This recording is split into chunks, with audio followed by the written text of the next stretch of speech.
रूस और यूक्रेन के बीच चल रहे युद्ध जैसे हालात को लेकर एक्सपर्ट की क्या राय है, सुनिए। तो होता है तो इसका प्रभाव पूरी दुनिया के देशों पर पड़ेगा और एक बार से दुनिया पूरी तरह से महंगाई के चपेट में आ जाएगी और दुनिया को दो खेमों में फिर दुनिया बंट जाएगी, एक रूस का और एक अमेरिका का।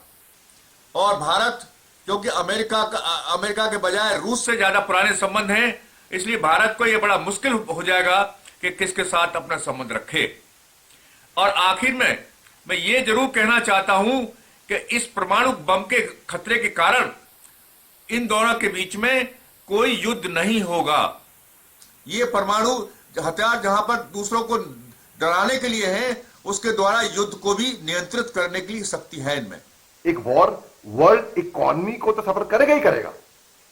एक युद्ध वर्ल्ड इकोनॉमी को सफर करेगा ही करेगा, क्योंकि इकोनॉमी कुछ चंद एक साल पीछे नहीं, कई सारे डिकेड्स पीछे आ जाएगी।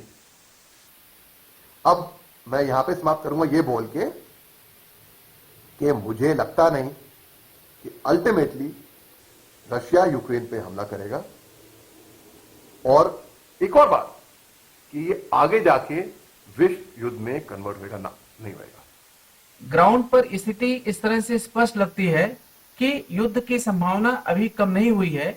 हालांकि यूएस के विदेश मंत्री और रूस के विदेश मंत्री के बीच में जल्दी ही वार्ता होने वाली है। भारत ऐसे समय में एक खास दुविधा में फंसा हुआ है। उसको एक बैलेंस बनाना है ताकि वो अपने रिश्तों को यूएस के साथ साथ रूस के साथ ही निभा सके। एक तरफ अमेरिका और उसके सहयोगी देश हैं जैसे कि ब्रिटेन, दूसरी तरफ रूस है और बीच में फंसा हुआ यूक्रेन है। भारत पर इस स्थिति का क्या असर पड़ेगा?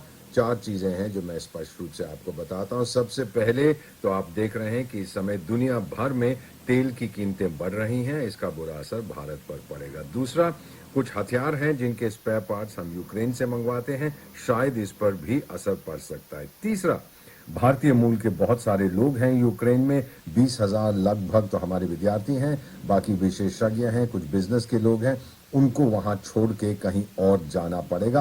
चाणक्य ने बहुत साल पहले कहा था कि मेरे दुश्मन का दुश्मन मेरा दोस्त होता है, लेकिन ये किसी ने नहीं कहा कि